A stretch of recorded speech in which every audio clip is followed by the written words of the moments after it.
Hallo. Hey. Hallo. Was gemacht? Habt ihr schon? Wo kommt ihr denn her? Ah, ihr habt nicht so weit. Come on, you could do that all day. Yes, sir. I mean, why? They want you to get rid of them from that tent.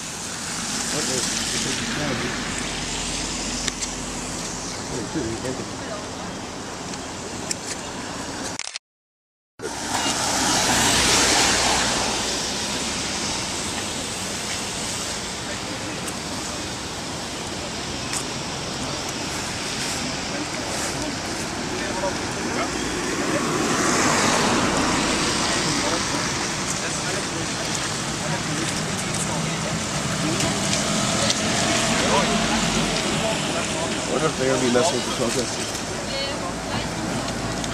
Yeah. If they are.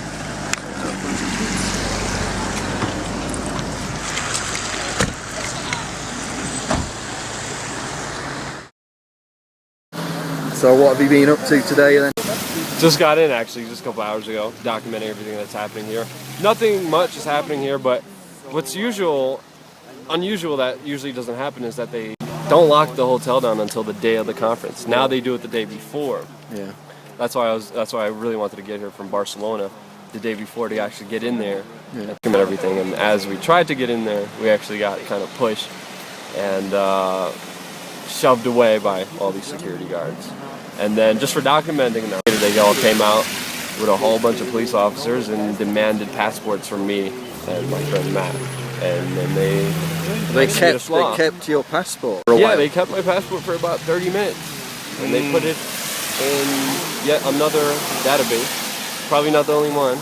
Well, and probably in all of them. Yeah, and yeah, I mean they were nice. They weren't that bad, but it's still crazy how here they could take your ID without you even doing anything wrong. Yeah, I think that's for foreigners. If you're Swiss citizen, they can't do that. But if you're an immigrant or a tourist, I think they can. I think I gave it up when I kind of ran up to them, asking if they speak English or not, asking if I could go inside. I think I kind of gave up that fact to them a little bit early. But, you know, it's raining out here, but there's a lot of people, and there's going to be a lot more people tomorrow, and it should be interesting. So, have you seen many members arrive? Because we heard that a few already arrived. We haven't seen nobody or anything. Me personally, I don't know if you guys seen anything. You guys seen anybody arrive here? There's a lot of photographers here with photo lenses on that major hill. Yeah. That pretty much documents the main entrance into the hotel, which is very close, just like in Chantilly, Virginia, where you could actually see the hotel and the compound and everything that's going on. They're actually setting up some weird tripod, camera, motion sensor systems right now as we're speaking, right over there on the main roof. If you walk past and you go to that white tent, you see them setting up different.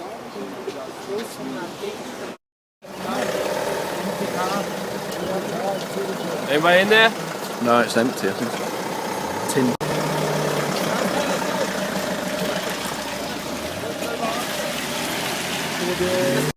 Nobody is inside. 666 incidents.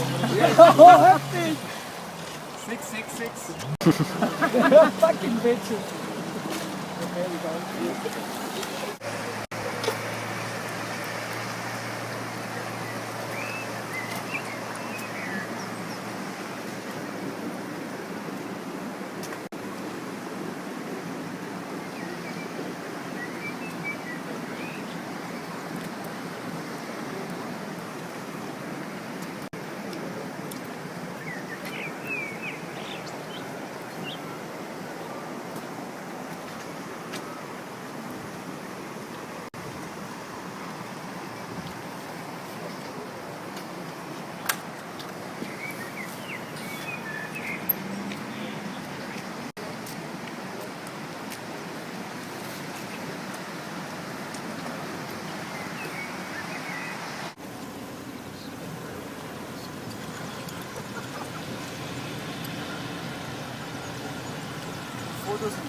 Angle it backwards.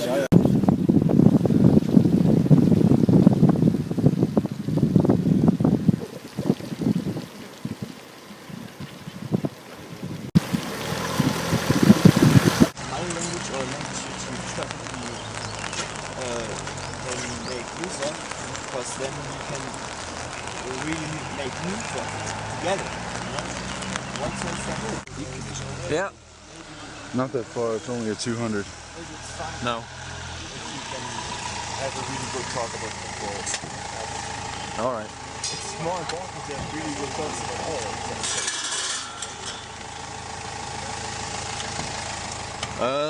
There's about 20, 25 people.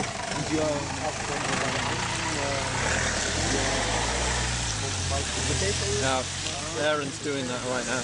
Aaron's doing it as we speak.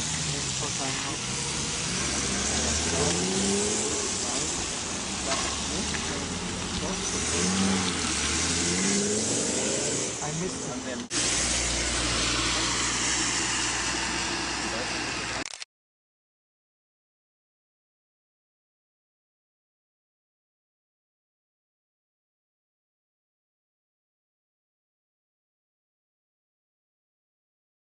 Okay folks, so I was going through some news headlines today, wondering perhaps maybe if any of the mainstream news outlets will be covering this year's Bilderberg meeting. You know, that annual meeting of 130 of the world's most powerful people in business, politics and banking, and some royalty as well. Quite an important day, you'd think. We're coming off a recession, lots of war going on all around the world. It might be of interest to the public to hear these people talk on such matters. So I went to the BBC, the impartial beacon of news, to see if there was any news on this Bilderberg meeting this year. And this is the headline that came up. Bilderberg mystery. Why do people believe in cabals? Are you fucking kidding me? It's 2011. Grow the fuck up. There's a Wikipedia page. There's an official website. There are videos of politicians talking about attending the Bilderberg meeting. Some mainstream news, like Russia Today, do cover the Bilderberg meeting. And still, all we get from the BBC is an attack on conspiracy theorists. Who are the mentally ill people here? Citizens who would like to know some of the discussion topics of the world's elite? Or the BBC who don't even think it's worth covering? What news editor sits there and goes, oh, 130 of the world's most powerful people, you say? Nah, it's not worth it. Nobody will read a story about that. Pointless. What? It's 130 of the world's most powerful people. If you can't get a story out of that, then you shouldn't be a fucking news editor. If 130 football players met in secret each year, I'm pretty sure we'd see some major headlines on it. And then of course they pull the old, oh, if you believe in Bilderberg, you must be mentally ill. Check this audio out that was on the page for this article on the BBC. Completely ridiculous. I would say only a small minority had mental health difficulties, maybe 1 or 2%. Most of them, it was a political and social phenomenon. It was toxic distrust of public institutions, and they had been radicalized over the internet or through political propaganda, but they did not, for the most part, have clinical mental health issues.